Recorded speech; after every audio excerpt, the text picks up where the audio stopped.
নমস্কার শ্রোতা বন্ধুরা, গল্পকথার আসরের আজকের অনুষ্ঠানে যোগদানের জন্য আপনাদের অশেষ ধন্যবাদ। আমি রাজীব ঘোষ। শ্রোতা বন্ধুরা, আজকে পাঠ করব শরদিন্দু বন্দ্যোপাধ্যায়ের একটি ছোট গল্প। গল্পের নাম সবুজ চশমা। এই গল্পটি শরদিন্দু বন্দ্যোপাধ্যায়ের রচনা অনুযায়ী 1933 সালের 11ই অগাস্টে লেখা। তাহলে শুরু করি পাঠ। শরদিন্দু বন্দ্যোপাধ্যায়ের গল্প সবুজ চশমা।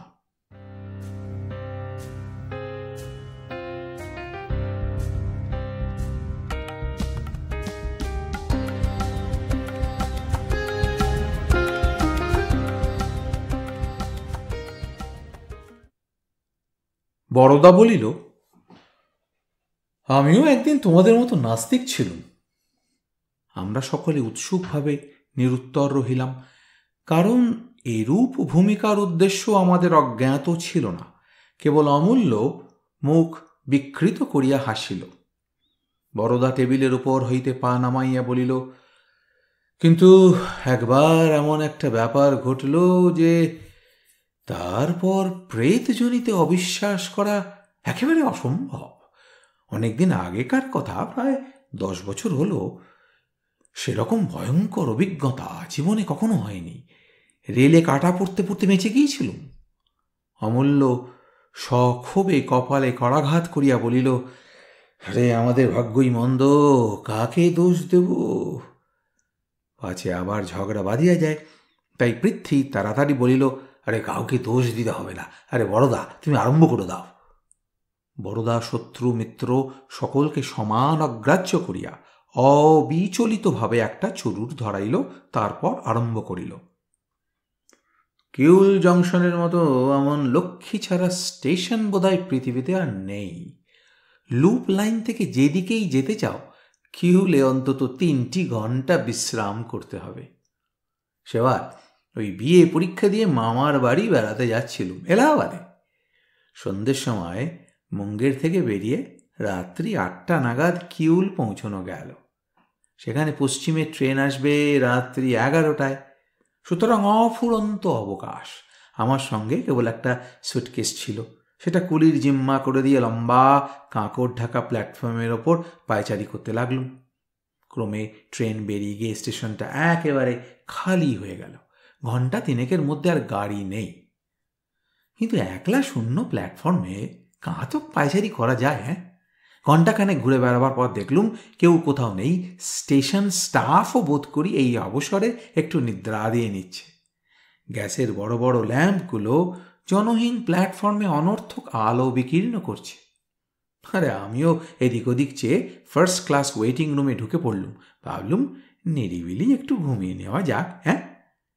হ্যাঁ, টিকিট ওই ইন্টার ক্লাসেরই ছিল।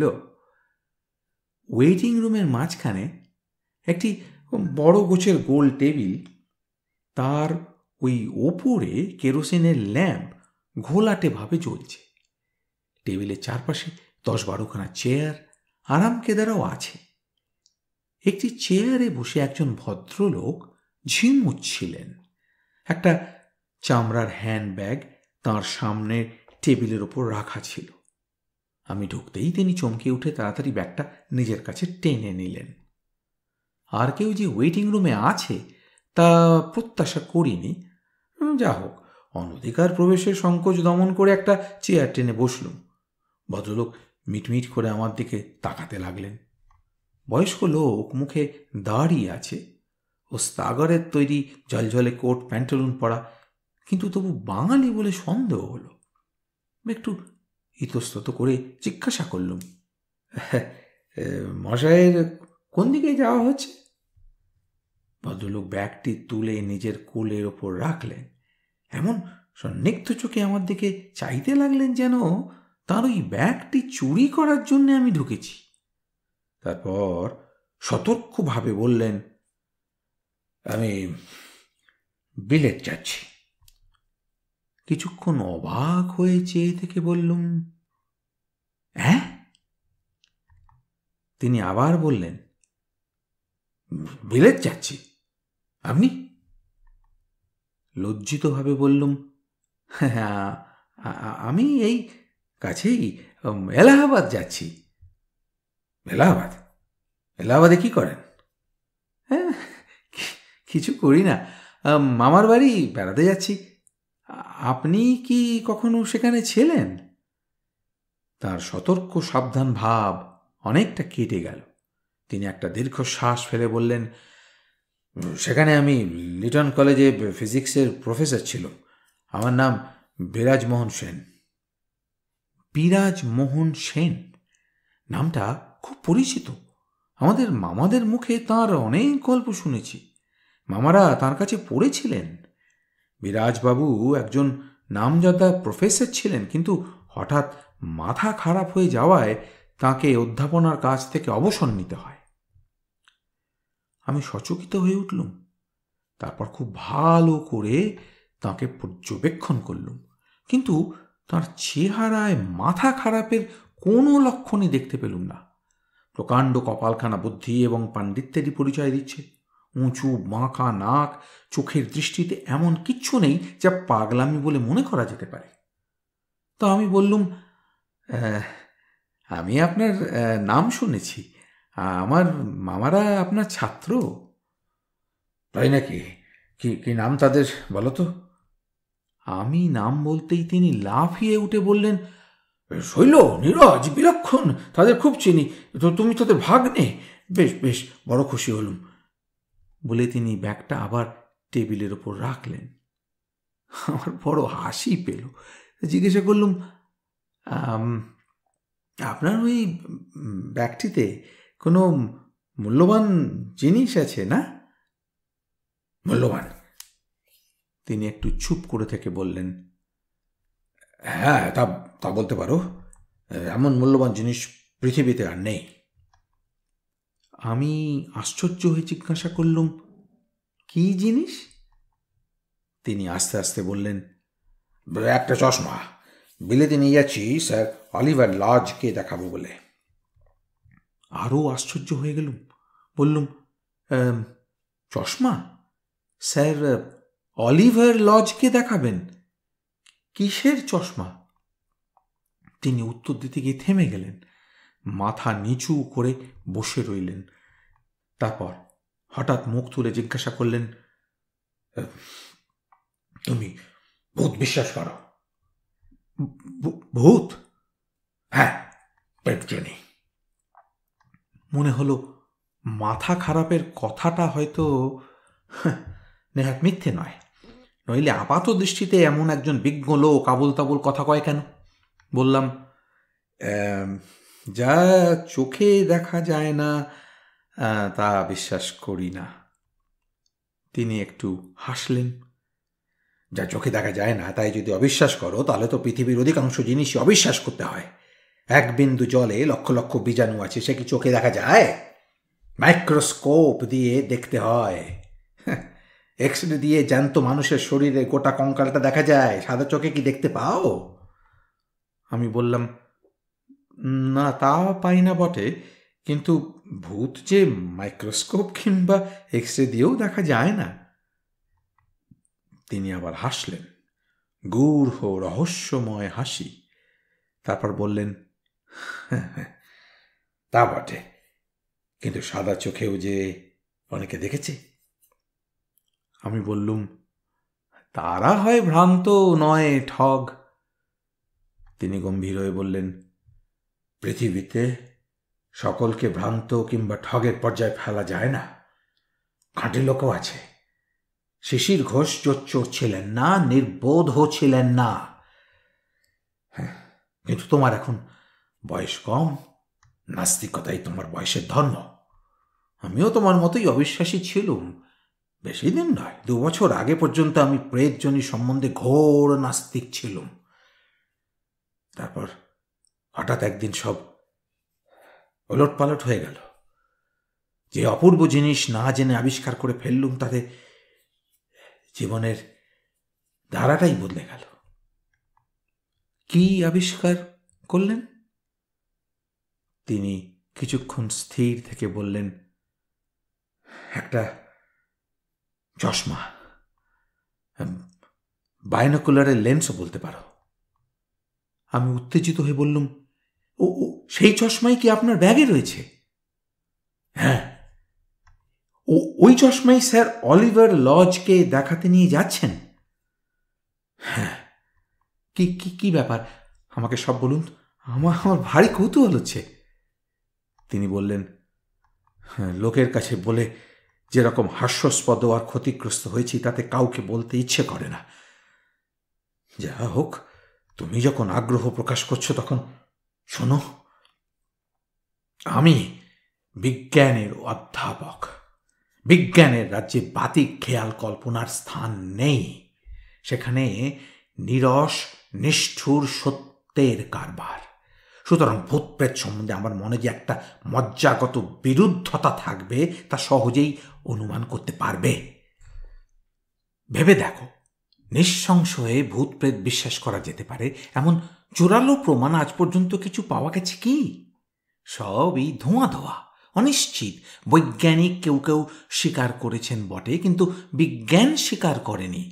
বিজ্ঞান চায় নিরেট স্থূল সত্য, আবছায়া অস্পষ্ট কিছু সে চায় না। তাই শিক্ষার গুণে আমিও চিরদিন ভূতপ্রেতকে ঠাট্টাই করে এসেছি। Conan Doyle, sir Oliver Lodge এদের ভ্রান্ত খেয়ালি মনে করেছি। কখনো ভাবিনি যে আমি একদিন অন্যকে বিশ্বাস করাবার জন্যে ছুটোছুটি করে বেড়াবো, আর তারা আমাকে পাগল মনে করে আমার কথা হেসে উড়িয়ে দেবে। এইটাই বোধহয় আমার জীবনের সবচেয়ে নিষ্ঠুর পরিহাস। বছর 2 আগে কলেজের ল্যাবরেটরিতে আমি দূরবীনের লেন্স নিয়ে এক্সপেরিমেন্ট করছিলাম। একটা বড় সবুজ রঙের ক্রিস্টাল একদিন কুড়িয়ে পেয়েছিলুম সেইটে। কিন্তু তুমি বোধহয় আর্টস স্টুডেন্ট, সব কথা বুঝবে না। মোটামুটি বলে রাখি, একটা অদ্ভুত ফিকে সবুজ রঙের ক্রিস্টাল হাতে এসে পড়েছিল। তাই থেকে নিজের হাতে কতগুলো লেন্স তৈরি করেছিলাম। যন্ত্রের সাহায্য না নিয়ে হাতে করে ঘষে ঘষে লেন্স তৈরি করা সহজ কথা নয়, বিস্তর সময় লাগে। তাছাড়া সবসময় নির্ভুলও হয় না, বাঁকাচোরা থেকে যায়। কিন্তু আমার খেয়াল হয়েছিল, তাই নিজের হাতেই তৈরি করছিলাম। একদিন দুপুরবেলা, তখনও লেন্স সম্পূর্ণ তৈরি হয়নি, তো কেমন হচ্ছে দেখবার জন্য আমি সেগুলোকে ফ্রেমের উপর বসিয়ে চোখে পড়লুম। চশমার দোকানে চোখ পরীক্ষা করবার সময় যেরকম ফ্রেম চোখে পরিয়ে দিয়ে তাতে বিভিন্ন শক্তির কাঁচ বসিয়ে বসিয়ে পরখ করে, দেখেছ বোধহয়? আমি ঘাড় নাড়লুম। বিরাজবাবু বলতে লাগলেন, ওই দুপুরবেলা ল্যাবরেটরিতে কেউ ছিল না। আমি দোর বন্ধ করে একা কাজ করছিলুম। কিন্তু চশমা চোখে দিয়ে মুখ তুলেই দেখলুম একজন লোক ঠিক আমার সামনের চেয়ারে বসে একদৃষ্টে আমার পানে তাকিয়ে রয়েছে। লোকটা টকটকে গোলাপি রং, মুখে ছুঁচলো দাড়ি, তার অদ্ভুত বেশভূষা মধ্যযুগে ইউরোপীয়রা যেরকম মখমলের জরিদার পোশাক পরত সেই রকম। আমি ভ্যাবাচাকা খেয়ে তাড়াতাড়ি চশমা খুলে ফেললুম। দেখলুম কেউ কোথাও নেই, চেয়ার খালি। খানিকক্ষণ কিছুই বুঝতে পারলুম না। তারপর আবার চশমা পরে দেখলুম লোকটা বন্ধ দরজার ভেতর দিয়ে চলে গেল। বিরাজবাবু চুপ করলেন। আমি রুদ্ধশ্বাসে প্রশ্ন করলুম, তারপর? বিরাজবাবু বললেন, আরে এমনই অভাবনীয় ওই ঘটনা যে ব্যাপারটা ভালো করে হজম করতেই কয়েকদিন কেটে গেল। শেষে বুঝলুম ভুল নয়, সত্যি অজ্ঞাত সারে একটা অপূর্ব জিনিস আবিষ্কার করে ফেলেছি, যার সাহায্যে সূক্ষ্ম দেহ প্রত্যক্ষ করা যায়। এই জিনিস নিয়ে কি করব প্রথমটা ভেবেই পেলুম না। শেষে ঠিক করলুম আমাদের প্রিন্সিপাল সাহেবকে বলবো। তার কাছে গেলুম, একটু উত্তেজিতভাবেই আমার আবিষ্কারের কথা বললুম। তো তিনি আমার দিকে কিছুক্ষণ চেয়ে থেকে বললেন, সেন, আপনার শরীরটা খারাপ হয়েছে, আপনি কিছুদিন ছুটি নিয়ে বিশ্রাম করুন। নিরাশ হয়ে তার কাছ থেকে ফিরে এলুম। তারপর প্রফেসরদের মধ্যে আমার অন্তরঙ্গ যাঁরা ছিলেন তাঁদের বললুম, তারাও আমাকে ছুটি নিয়ে বিশ্রাম করবার উপদেশ দিলেন। আশ্চর্য আমাদের দেশের লোকের মনোভাব। কেউ একবার জিনিসটা দেখতে চাইলেন না, একবার বললেন না, দেখি আপনার কথা সত্যি কি মিথ্যে। মরিয়া হয়ে আমি ইউনিভার্সিটির ভাইস চ্যান্সেলরকে একটা দরখাস্ত করলুম। তাকে সব কথা জানিয়ে লিখলুম যে তিনি যদি ইচ্ছে করেন আমি সর্বসমক্ষে ডেমনস্ট্রেট করে দেখাতে রাজি আছি। সপ্তাহখানেক পরে আমার চিঠির জবাব এলো। ইতিমধ্যে বোধহয় আমার পাগলামির কানাঘুষো চারিদিকে ছড়িয়ে পড়েছিল। ভাইস চ্যান্সেলর সাহেব আমাকে বিনীতভাবে জানিয়েছেন যে আমি যদি কাজ থেকে অবসর গ্রহণ করার দরখাস্ত করি তাহলে তৎক্ষণাৎ আমার দরখাস্ত মঞ্জুর হবে। রাগের মাথায় কাজ ছেড়ে দিলুম। তারপর সারা ভারতবর্ষে যত বিজ্ঞ সুধী আছেন সকলের দৌড়ে দৌড়ে চশমা নিয়ে ঘুরে বেরিয়েছি। এমন সব লোকের কাছে গিয়েছি যাদের পৃথিবী জোড়া নাম, কিন্তু সকলের কাছে এক উত্তর পেয়েছি। কেউ এসেছেন, কেউ তাড়িয়ে দিয়েছেন, কেউ বলেছেন সময় নেই। কিন্তু আমার কথাটা সত্যি কি মিথ্যে তা যাচাই করে দেখবার কৌতূহল কারুর হলো না। যখন দেখলাম এ দেশে এই মহামূল্য আবিষ্কারের মর্ম কেউ বুঝবে না, তখন স্থির করলুম বিলেত যাব। অন্তত একজন লোক আছেন যিনি প্রকৃত তত্ত্বান্বেষী, যিনি আমার কথা না শুনে আমাকে ফিরিয়ে দেবেন না। ইতিমধ্যে এক অদ্ভুত ব্যাপার ঘটতে আরম্ভ করেছিল। বললে বিশ্বাস করবে না, চশমার ওপর নানা রকম অলৌকিক উৎপাত হতে শুরু করেছিল। প্রেত লোকের জবনিকা মানুষের চোখ থেকে সরে যায়, এটা বোধহয় তাদের অভিপ্রেত নয়। তাই রোজ চশমাটার ওপর নতুন নতুন দুর্ঘটনা ঘটতে লাগলো। কখনো অকারণে হাত থেকে পড়ে যায়, কখনো কখনো ট্রেনে ব্যাগসদ্য হারিয়ে যায়, কখনো চোরে চুরি করতে আসে, এই ধরনের ব্যাপার। যখনই চশমা চোখে দিই দেখি ওরা আমাকে ভয় দেখাচ্ছে, চশমাটা ভেঙে ফেলবার ইঙ্গিত করছে। একবার একটা অদৃশ্য হাত আমার চুল ধরে এমন নাড়া দিলে যে চশমাটা চোখ থেকে ছিটকে মেঝেই পড়ল। ভাগ্যে কার্পেট ছিল, নইলে সেই দিনই ওটা যেত। যা হোক, অনেক কষ্টে অনেক যত্নে এখন পর্যন্ত তাকে অটুট রেখেছি। জানি না শেষ পর্যন্ত স্যার অলিভার লজের কাছে নিয়ে যেতে পারবো কি না। এ হচ্ছে যাকে বলে একটা ফ্রিক। এর অবিকল নকল কখনো তৈরি হবে না। ভদ্রলোকের অত্যাশ্চর্য কথাগুলো আমার বদ্ধমূল অবিশ্বাসের গোড়ায় যেন প্রবল নাড়া দিয়ে গেল। আমি কিছুক্ষণ চুপ করে থেকে জিজ্ঞাসা করলুম, আচ্ছা, এই চশমা যে কেউ চোখে দিলেই ভূত দেখতে পারে? হ্যাঁ, নিশ্চয়ই পাবে, যদিও সে পরীক্ষা করার সুযোগ আজ পর্যন্ত পায়নি। আমি নিজে যতবার পড়েছি ততবারই দেখেছি। আমি আর কৌতূহল দমন না করে বলে ফেললুম, তাহলে আমাকে একবার দেখাতে পারেন? নিশ্চয়ই পারি।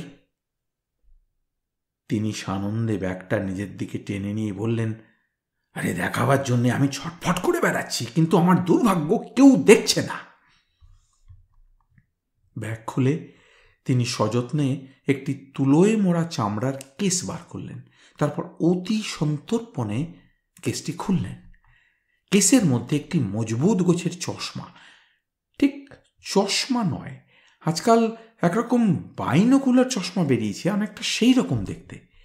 সামনে কতগুলো সবুজ কাঁচ লাগানো, তার আশেপাশে পেতলের স্ক্রু, ওই টর্টোয়েস শেলের মোটা মোটা আর্ম। বিরাজবাবু উঠে এসে সাবধানে আমার নাকের ওপর চশমাটি বসিয়ে দিলেন। প্রথমে কিছুই দেখতে পেলুম না, কেবল সবুজ ধোঁয়া। বিরাজবাবু স্ক্রু ঘোরাতে ঘোরাতে কম্পিত স্বরে বললেন, কিছু দেখতে পাচ্ছ এবার? এবার ক্রমশ চোখের দৃষ্টি পরিষ্কার হতে লাগলো। মনে হলো ও যেন ধোঁয়া আস্তে আস্তে মিলিয়ে যাচ্ছে। তারপর বায়োস্কোপের ছবির মতন স্পষ্ট জিনিস দেখতে পেলুম। ঘরে কেরোসিনের যে ল্যাম্পটা জ্বলছিল তাতে সামান্য আলো হচ্ছিল, কিন্তু চশমার ভেতর দিয়ে দেখলুম আলো ঢের বেশি, উজ্জ্বল অথচ মোলায়েম। সেরকম অলৌকিক আলো আমি কখনো দেখিনি। কোথা থেকে আসছে বোঝা যায় না, অথচ সর্বত্র সমানভাবে পড়েছে, কোথাও ছায়া নেই। আশ্চর্য আলো! এইটাই বোধহয় প্রেতলোকের দীপ্তি। কিন্তু আলোর কথা থাক, সেই আলোতে যা দেখলুম তা ভয়াবহ কিছু না হলেও হৃৎপিণ্ডটা একবার ডিগবাজি খেয়ে কিছুক্ষণের জন্য নিস্তব্ধ হয়ে গেল। দেখলুম টেবিল ঘিরে প্রত্যেক চেয়ারে একটি করে লোক বসে আছেন, তাদের পেছনে মাথার ওপর মাথা, ঘরের মধ্যে তিল ফেলবার জায়গা নেই, আর সবাই তীব্র নির্নিমেষ চোখে আমার পানে তাকিয়ে রয়েছেন। বিরাজবাবু জিজ্ঞাসা করলেন, দেখতে পাচ্ছ? গলা দিয়ে আওয়াজ বেরুলো না, তাই উত্তর দেওয়া হলো না। ডান দিকে মাথা ফিরিয়ে দেখি আমার গা ঘেঁষে একটি প্রেত দাঁড়িয়ে মুখের দিকে কটমট করে তাকিয়ে আছেন। বাঁ দিকে তাকিয়ে দেখি ঠিক তাই, আমার মাথার চুলগুলো সজারুর কাঁটার মতো খাড়া হয়ে উঠল। হৃৎপিণ্ডটা আবার সচল হয়ে গলার কাছে ধরাস ধরাস করতে লাগলো। এদের যে কত রকম চেহারা তা বর্ণনা করা যায় না। সাহেব আছেন, চীনাম্যান আছেন, ভারতীয় লোক আছেন, আবার নিকশকান্তি নিগ্রও রয়েছেন, কোনো ভেদ জ্ঞান নাই। একজন শীর্ণকায় উপবীতধারী ব্রাহ্মণ এবং একটি পালক দেওয়া টুপি পরা 16 শতাব্দীর সাহেব পাশাপাশি বসে রয়েছেন দেখলুম। সকলেরই দৃষ্টি আমার ওপর। ভাবে মনে হলো কেউ আমার প্রতি সন্তুষ্ট নন, যেন দাবি জন্মাবার আগেই আমি তাঁদের রাজ্যে ঢুকেছি বলে তাঁরা আমার ওপর ভয়ঙ্কর চটেছেন। ক্রমে তাঁদের মধ্যে একটা আলোচনা শুরু হলো দেখলুম। কানে কিছুই শুনতে পেলুম না, কিন্তু মুখ আর হাত নাড়া দেখে আন্দাজ হলো যে খুব উত্তেজিতভাবে তর্ক চলছে, এবং আমি যে এই তর্কের লক্ষ্যবস্তু তাতেও সন্দেহ রইল না। শেষে সেই পইতে পড়া শীর্ণ ব্যক্তিটি আমার দিকে ফিরে আঙুল দেখিয়ে খুব তীব্রভাবে কি বলতে আরম্ভ করলেন, কিন্তু কোনো ফল হলো না। তিনি কি বললেন আমি এক বর্ণও শুনতে পেলুম না। অনেকক্ষণ বক্তৃতা দেওয়ার পর তিনি টেবিলের ওপর একটা নিঃশব্দে চপেটাঘাত করে চুপ করলেন। তখন আবার তাঁদের মধ্যে তুমুল তর্ক আরম্ভ হলো। এই সমস্ত ব্যাপার দেখতে দেখতে আমার মনের অবস্থাটা কী রকম হয়েছিল সে সম্বন্ধে বিশদভাবে কিছু বলিনি, বলবার দরকারও নেই, তোমরা সহজেই আন্দাজ করে নিতে পারবে। চশমার ভিতর দিয়েই যেই ভূতের রাজ্য দেখতে পাচ্ছি, চশমা খুলে ফেললে আর দেখতে পাবো না, এই কথাটা সাফ ভুলে গিয়েছিলাম। মনে হচ্ছিল সাদা চোখেই এদের দেখছি, যেন নির্জন মনুষ্যহীন একটা জায়গায় একপাল ভূতের মধ্যে এসে পড়েছি। তারা আমাকে ঘিরে বসে আমার ভাগ্য বিচার করছে। তাদের তর্কের উত্তেজনা ক্রমেই বেড়ে উঠতে লাগলো। আমার মনে হলো আমাকে নিয়ে এরা ভীষণ কাণ্ড একটা কিছু বাঁধাবে। আমার বুদ্ধি বিবেচনা যা সামান্য অবশিষ্ট ছিল তাদের কাণ্ড দেখে তাও লুপ্ত হয়ে গেল। চশমাটা খুলে ফেললেই ল্যাটা চুকে যেত, কিন্তু তা না করে আমি কাঁপতে কাঁপতে উঠে দাঁড়ালুম। অমনি তারাও সঙ্গে সঙ্গে উঠে দাঁড়ালো। তারপরে যেন কি একটা ভয়ঙ্কর সংকল্প করে জ্বলন্ত দৃষ্টি মেলে আস্তে আস্তে আমার দিকে অগ্রসর হতে লাগলো। আমি আর চুপ করে থাকতে পারলুম না। বিকট চিৎকার করে চেয়ার উল্টে ফেলে দরজার দিকে দৌড় মারলুম। প্ল্যাটফর্ম পৌঁছে দৌড়তে দৌড়তে ঘাড় ফিরিয়ে দেখলুম তারা তেমনই ভিড় করে আমার পিছনে তেড়ে আসছে। এই সময় একটা বিরাট রই রই শব্দ কানে এলো, খবরদার খবরদার, হুঁশিয়ার, ট্রেন আতা হ্যায়। সঙ্গে সঙ্গে চলন্ত ট্রেনের ফোঁস ফোঁস হর হর শব্দ। ঠিক প্ল্যাটফর্মের কিনারায় পৌঁছে আমি হ্যাঁচকা মেরে নিজেকে সামলে নিলুম। গরম ইঞ্জিনটা শোঁ শোঁ শব্দ করে আমার প্রায় নাকের সামনে দিয়ে বেরিয়ে গেল। হ্যাঁচকার টানে নিজেকে সামলালুম বটে, কিন্তু ভারী চশমাটা নাকের ওপর থেকে ছিটকে গিয়ে পড়ল ঠিক লাইনের ওপরে, আর গাড়ির চাকাগুলো গড়গড় করে সেটাকে গুঁড়ো করে দিয়ে চলে যেতে লাগলো। আমার হাতে পায়ে আর জোর ছিল না। অবশভাবে আমি প্ল্যাটফর্মের কাঁকড়ের ওপরই শুয়ে পড়লুম। চেতনা লুপ্ত হয়ে আসছিল, মাথার মধ্যে ঝিমঝিম করছিল, আর তারই মধ্যে ক্ষীণভাবে শুনতে লাগলুম মন্দীভূত ট্রেনের চাকার আর লোহালক্করের শব্দ। মনে হলো যেন এতক্ষণে সে প্রেতগুলো সবাক হয়ে আমাকে ঘিরে বিচিত্র স্বরে মহা আনন্দের হাসি হাসছে। মিনিট কয়েক পরে সংজ্ঞা হতে দেখলুম আমার চারিদিকে অসংখ্য লোকের ভিড় জমে গেছে, আর বিরাজবাবু পাগলের মতন আমার দুটো নড়া ধরে ঝাঁকানি দিচ্ছেন আর বলছেন, কি করলে? আমার চশমা কই? আমার চশমা কই? আমার চশমা?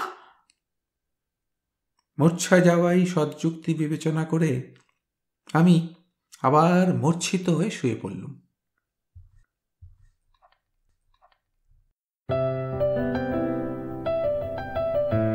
আপনাদের মতামত আমাদের জানাতে ভুলবেন না কিন্তু শ্রোতা বন্ধুরা।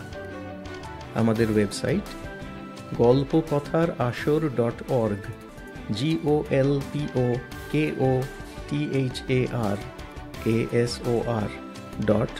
golpokothar.org